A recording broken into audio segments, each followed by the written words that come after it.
Hi everyone and welcome back to Perima's Kitchen. I am Selena and today we're making a lamb chops chutney. And this dish reminds me so much of my late dad. He used to make this on a Sunday in this specific way. The recipe and the method I'm following today is very similar to the previous method. The only difference is that I use C-grade mutton in that recipe. Today I'm using lamb. It will be faster to cook, so let's get to it. I've added some cooking olive oil to my pot, and once it's warm, you can add 2 teaspoons of crushed ginger and garlic. I'm also adding a few sticks of cinnamon. Keep your heat on its lowest setting. We want our ginger and garlic and cinnamon to sizzle slightly in this oil. This will release all of its delicious flavors. And next we're going to add our masala.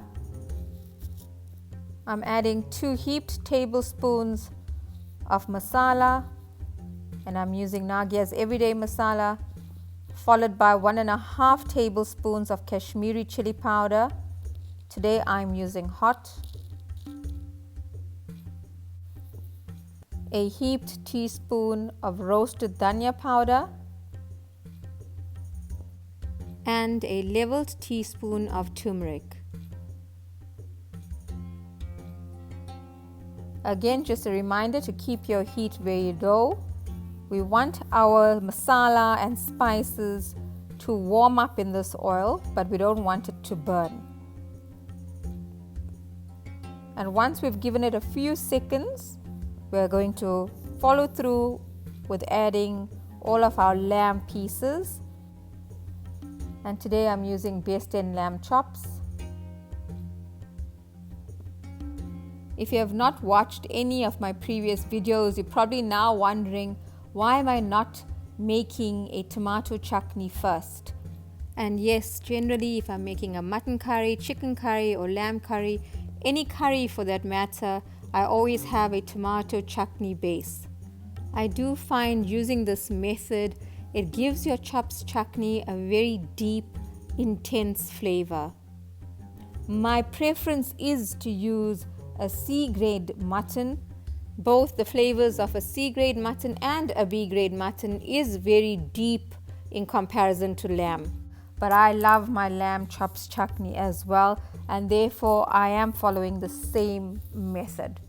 Next, we want to ensure that all of our lamb pieces are smothered in the spices, in those flavors. It needs to be coated properly, and we want it to cook now in its own juices. And essentially for me, this is what makes that huge difference.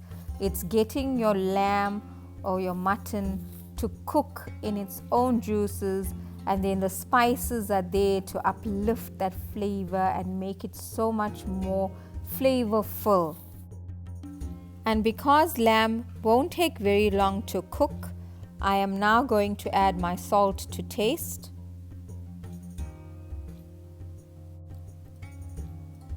Once you've added all of your salt, give it another mix. And then we're going to literally leave it for the next 25 minutes to cook. If you want to check up on it occasionally, you can. And also ensure that your heat remains at a low to medium heat. So we're going to turn it up slightly, but keep it to a low to medium heat. After approximately 25 minutes, most of the liquid will be released from your chops,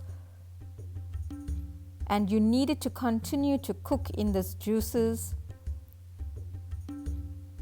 So don't add any water. If you cooked on a very high heat, you probably will need water.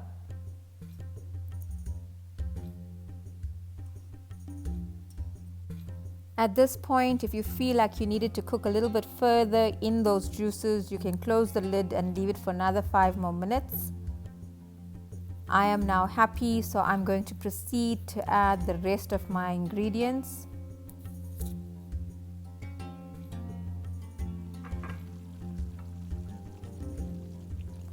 First, I'm adding some fresh curry leaves, my green chilies, and 2 onions that I've diced.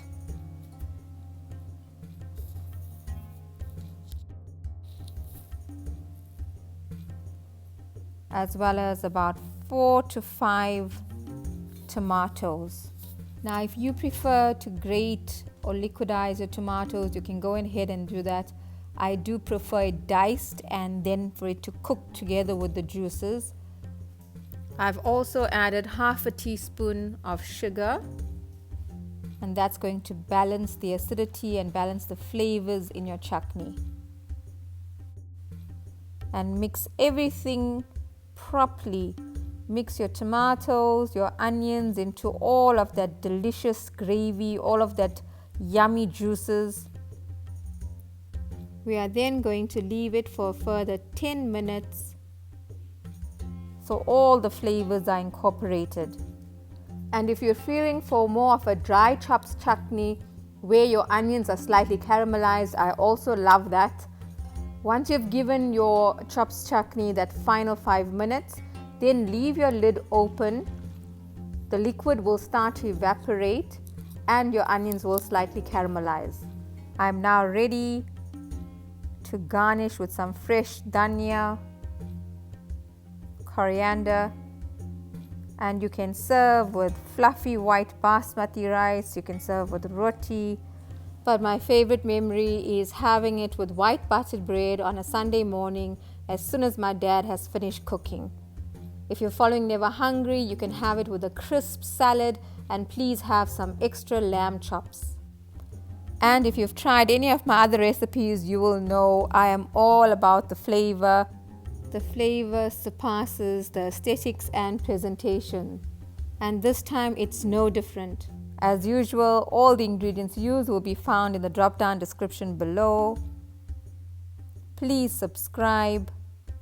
Kindly hit the notification bell so you are notified when a new video is uploaded. I upload videos every week. Please like and share, and your comments are always very, very welcome. See you again soon in Perima's kitchen. I am Selena.